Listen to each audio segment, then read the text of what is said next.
Welcome to Anthropology 2275, Anthropology of Sex and Gender. This is crash course number 3, Language and Performativity.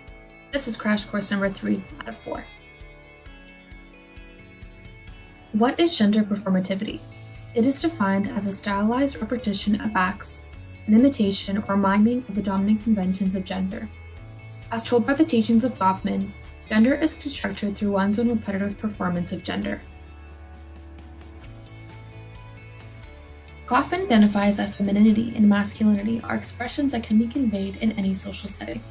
We often place members into relevant categories based on their ability to perform. This is quite evident as seen in the magazine covers displayed on the screen. How is language defined?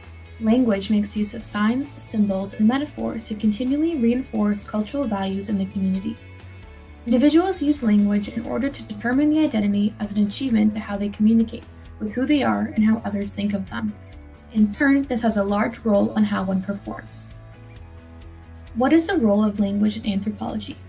Firstly, it is a code that represents human experience. It is a form of social organization. Lastly, it is a system of differentiation between genders and cultures.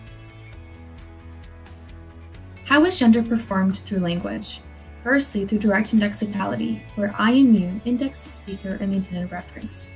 Secondly, through indirect indexicality, as an indirect relationship between linguistic form and the social meaning.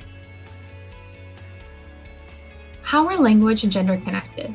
Firstly, through features that are direct indexical, for example, he and she. Through performativity, essentially the way that we view gender. And lastly, through language coming together from other cultures, so forming linguistic forms and social meanings. Stay tuned for crash course number 4, Social Reproduction.